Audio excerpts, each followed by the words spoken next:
This year's styles at last year's prices. Does that sound right to you? Well, it could be the rightest move you've ever made if you make it to Frantoni Fashions for Men. Route 46 in Rockaway. Hi, boys and girls, it's me. I'm not staying in front of the camera because I don't want to hog the picture. But due to some requests that I received via comments and some emails and other things, a lot of people were inquisitive about my Royal 1000 radio, so I figured I'd take a moment here and kind of go over some things that I know about these radios. And I kind of think this radio is somewhat of a game changer as far as radios go. I mean, I'm sure that the Europeans had some shortwave transistor portables, I think, on the market. I might be wrong on that. But to my knowledge, this was the first transistor portable out there. I know, just like the tube transoceanics, there were others, but you know, this radio was, as far as I know, this was the first Zenith transistor radio. It had shortwave bands on it. So let me kind of show you a little bit about this radio and why I think this is a game changer, and you'll see just how nice a condition this radio is. This radio is museum quality, and I'm really lucky to get it. And like I said, I got it from a friend. Let's dig into it. Let me show it to you. Now, first, it looks kind of yellow to you. It's actually in a wrap here, and I'm going to lay this here on my towel. And you can see on the bottom there's actually snaps. Now, this is an optional cover that came from Zenith, and this was extra cost. I don't know how much it was, and I really couldn't find any information on it. But if someone has some knowledge on this, please share that with us in the comments, because I'd be curious to find that out myself. So I just flip this guy back over, and I can now take that off. All right, and let me get a pointer here and show you some of the things that are going on here. First of all, what usually happens is to the metal, this is all metal, by the way. This radio is heavy. I forget how many pounds it is, but it's not a lightweight, especially with the batteries in there. It takes 9D batteries. But, and there were different versions of this radio too. Let me go over that. I believe this is an early one. Okay, now Zenith first came out with the Royal 1000. So one way that you can tell, or the easiest thing, is you go to the back of the radio, and it says right here, Zenith Transoceanic Royal 1000. So the Royal 1000s actually started, they were announced by Zenith in November 1957, and they were being sold from there. But one of the common occurrences on these radios, and also the 3000 Zenith series, the ones that were the first with FM, is that all this chrome that you see here on the sides, the leather usually loosens up and falls apart. You get pitting on the chrome here, and even on this front brushed aluminum panel, there's always some pitting here. Not this radio. This radio is about as nice as I've ever seen on a 1000 or a 3000. As I open it up, the logs and charts are here. They're discolored with age, but they're really in nice shape. Even the leather inside, there's actually a small piece of leather inside of this panel here. That's nice. One way I notice is kind of an early version is that if you take the band switch, this has a lot of bands on it.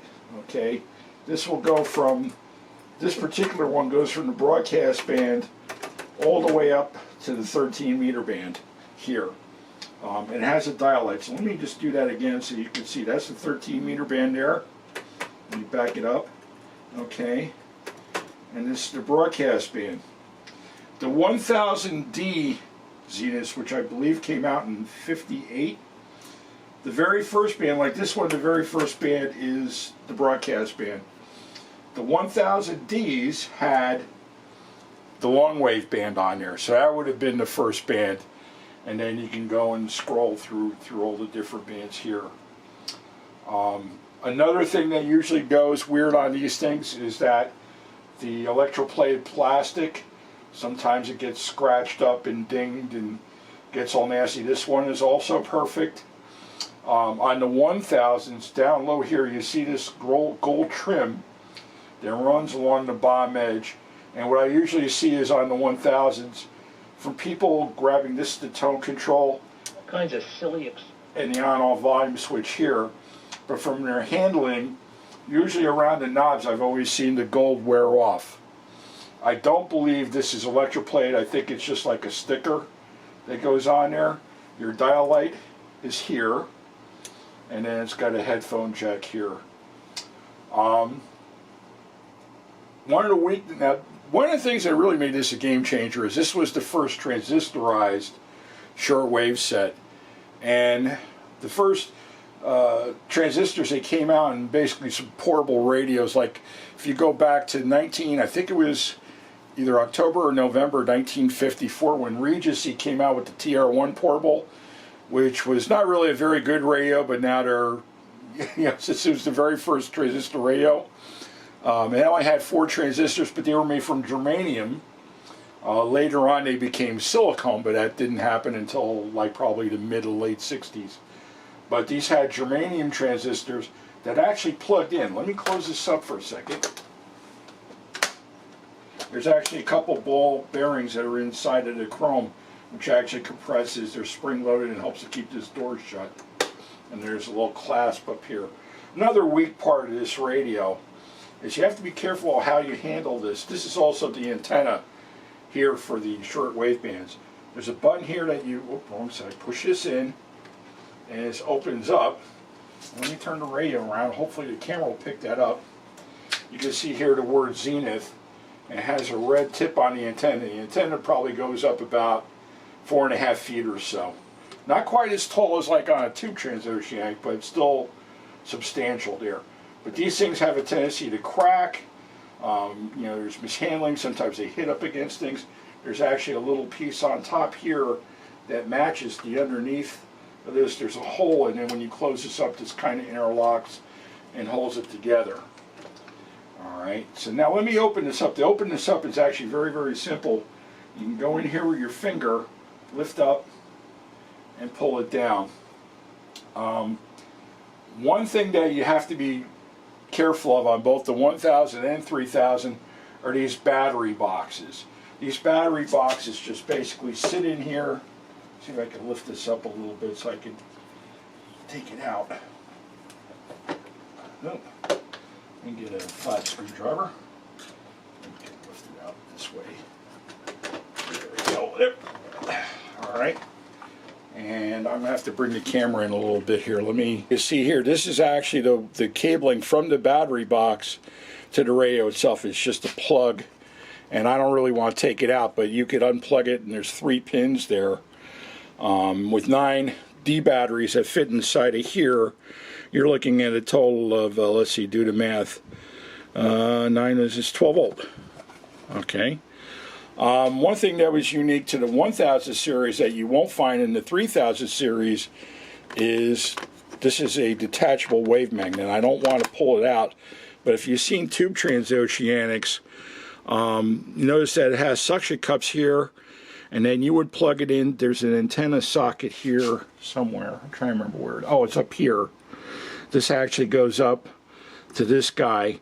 You could actually unattach this and then plug this in here, and then you could use this to null and peak out your signaling if you're on a train or on in a moving vehicle somewhere. So hopefully that's coming through okay. Now I'm only going to do this here. I'm going to just do this one time. If you look in here, and get the light to get in here so you can see it better. These all use germanium plug-in transistors. I think I'd rather go up here and do it from up here. You can see there's actually, this is a 9 transistor radio, by the way, so there's 3 here, and then where we were back here, there's 3 more there. Okay, and then there's some that we can't see from this angle. But what these was I'm just going to take one out, and I'm going to hold it in front of the camera. And you can see the 4 pins that are there. It's a 3-in-1. Okay. And one of the things that's common to these is that when they get into weird situations, the pins can get dirty and then not work properly. And that's how these transistors are basically changed. They're not soldered in. And even the 3000s, they were like that. Also, you can see down here the RF section, all the individual coils. We got some trimmers here. This is all similar to what you would see in a tube TO, but in a much more compact fashion. And since this radio does have a tuned RF, you can see a 3-section bread slicer there. So, you know, this is not, you know, not rocket science, but this was, like I said, a game-changing radio. It's in nice shape, and that there's no, or very little rust in here. If I take this off, these batteries are going to pop off. I've got some horrible freight alkalines in there right now, and they're only about a couple months old. So what I do is, with all my battery radios, transistors, and my tube stuff, I usually take stuff out once a year, check all the batteries, and I usually leave batteries in so I could pull one out, and I got friends over or whatever, and they want to play with it, or we can turn it on, we can do that here. Another thing that's nice about this radio is here, I'll turn this around and open her back up. Now it's about 20 after 1 in the afternoon here. You know, on shortwave, these are pretty good for what they are. They're not great. My little Sangean and my, you know, that's a triple conversion. I've got a little Sony, was that ICF 7000 GR? I forget the number. That's dual conversion. This is single conversion, but it's got a tuned RF, which makes life wonderful for the AM, but it's not so, you know, it's okay on shortwave. It's better on the higher frequencies than, say, a tube TO with a 1L6. Seems to have a little bit better gain. I have no way to test it or measure it. I've never thrown it on a scope and tried to figure it out. But I can sense the difference when I'm tuning around the bands with this thing. So another thing that happens is that since this part here is showing like the logs and chirps and the Zenith dial map here, things fall on this, and then these things get all hammered and terrible. This guy is perfect. There's not a ding in it. So I was so happy to get this for my friend, and it's probably one of the, if I have like 5 of like really, really nice radios in my collection, this is certainly one of them. So one last thing. Okay, so again, I was saying earlier that the 1000D had long wave.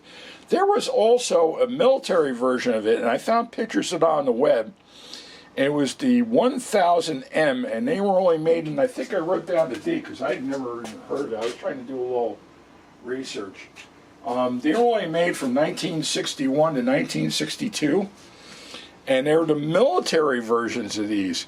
But I have never seen one in person. I've only seen pictures of them on the web, and the only thing I could see that was a little bit different was the way that the leather on the front was attached. It was kind of weird. It looked like it had fasteners or screws or something on the front of it that were visible rather than this piece being glued on.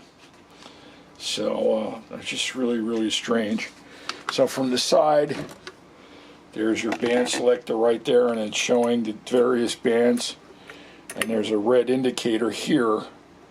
So you just tune it to that band, and so not only that, you're gonna have the drum, the dial drum with shortwave on it being different, but also this knob would be different if you had long wave. So I would imagine the first one would say LW on there, and you can see these panels are just perfect. I mean, they're just, it doesn't get any better than this. Look at that. I mean, I'm excited over this. If you had one that was like well worn, and if you do, don't be ashamed of it. I mean, these are wonderful radios. I love these radios an awful lot. It's just that I was very, very lucky, and I got this from my friend, and when he sold it to me, I couldn't get my money out fast enough. It's one of them things. One of my favorite lines is sometimes it's just better to be lucky than good. So I hope everybody enjoyed that, and and this doesn't have FM. The 1000s didn't have FM, but it's no reason not to have one. If FM is important to you, then get a 3000 or get a 7000. That's fine. But, you know, it's like people that drive around cars with 4 doors, and some people put their thumbs up, oh, it's a 4-door here in the USA. I don't care. You know, it's just, it's kind of a welcome thing to see a 4-door vehicle to me anymore. So it's okay. Anyway, I hope everybody enjoyed that. Please like, share, and comment. If you have one of these, comment and tell me what you like or what you don't like about it, and share it with everybody. And by the way, this Friday, I'm going to make a quick announcement. This Friday, the NJARC is having their meeting, and it will be on the NJARC, New Jersey Antique Radio Club's YouTube channel. So if you want to see what our meeting is and what it's about, please check in with that. And one of our members, JR, is going to be showing off a RCA AR88 along with some other bone anchor sets. I don't know how many he's going to bring. I know he's going to bring at least one. So if you don't know who JR is, he was the fellow that did a video a couple years ago when we did Field Day showing off his vintage Gon set, HF set, which is very, very rare, and it works very, very well. So he's going to be doing a presentation. So anyway, take care, everybody, and bye.